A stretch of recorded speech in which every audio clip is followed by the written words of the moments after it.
downstairs with another 2-Minute Tuesday. We're bringing that all the way back here to the Inverse system where we're talking to you guys about a little creature that is in the hippocampus genus. Let's dive into it. Let's go. Hey guys, how are you doing today? So I'm here to talk about one of everyone's favorite seahorses. So we got a pair of seahorses in. They're yellow seahorses, Hippocampus kudu actually, for those of you who want the genus name. So these guys are super cool. They're still juveniles, so they're not quite yellow yet, but they will be really nice yellow when they get older. So the seahorse isn't quite for the beginner aquarist. They're definitely more for more experienced people that really know what they're doing. So I highly recommend it, having at least a 30-gallon tank or larger, and actually column tanks, like taller tanks, are the best thing, because especially if you have a pair, because their mating dance actually involves them swimming upwards, which is really cool. So seahorses, as most people know, the males actually give birth to the babies, which is really cool. And they actually are very well known to reproduce in tanks, which is really interesting.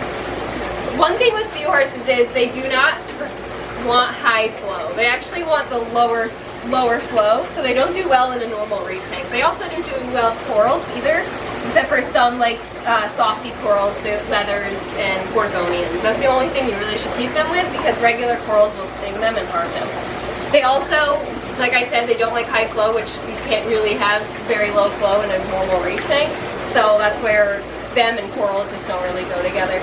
But like I said, a taller tank with gorgonians or other leathers and soft corals like that usually do pretty well. You could probably do zoas and mushrooms too, but nothing that needs super high flow, because they definitely won't be happy in there. They're very poor swimmers. They only have little tiny fins on their face and on their back, so they're not good at swimming. They are very slow eaters too, so they don't do well with other fish, except for some slower, calmer fish like mandarins, other dragonets, some like clownfish sometimes.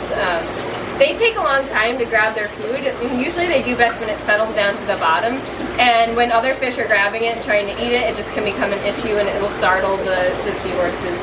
So they take their time, so you definitely only want to keep them very slow clownfish. So like I said, these guys are very slow moving and they're slow eaters. So not only fish that are too fast aren't good for them, but also invertebrates too. So crabs, like emerald crabs, are opportunistic feeders, and sometimes they'll grab onto a slow-moving seahorse. So they're definitely not safe to keep with seahorses for the most part. Usually you can get away with some cleaner shrimp or fire shrimp or other ornamental shrimp, but anything that may prey on them, you definitely want to watch out for. And larger seahorses will actually prey on some shrimp, so you definitely want to watch that as well. If you have bigger species of seahorses, they might go after your shrimp, because they are predators after all. So right now we're actually going to show you a video of them feeding, and this is really cool. These are actually the pair we have available right now. So as everyone knows too, they have their characteristic little prehensile tail, which is really cool, but that's what they use to hold on to things. So you definitely have to have things in the aquarium that they can grab onto, because that is their main way of being.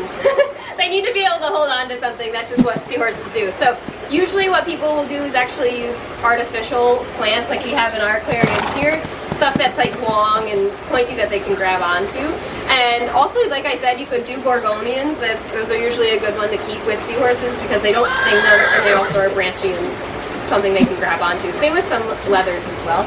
So like I said, you just want to have a low flow aquarium with friendly, low speed fish, and some inverts you can get away with. And you want to remember to have stuff they can hold on to, like you could do artificial, like I said, you could do the gorgonians or the leathers. Some people also even do the child's play chains. You might have seen those hanging in tanks with seahorses. Those are another thing you can also add. So usually that is all safe for these guys. And yeah. Yay! Thank you guys for tuning in with us on another 2-Minute Tuesday. I am Allie, and you guys have a good night. We're getting out of here. Keep on reefing, baby. Woo!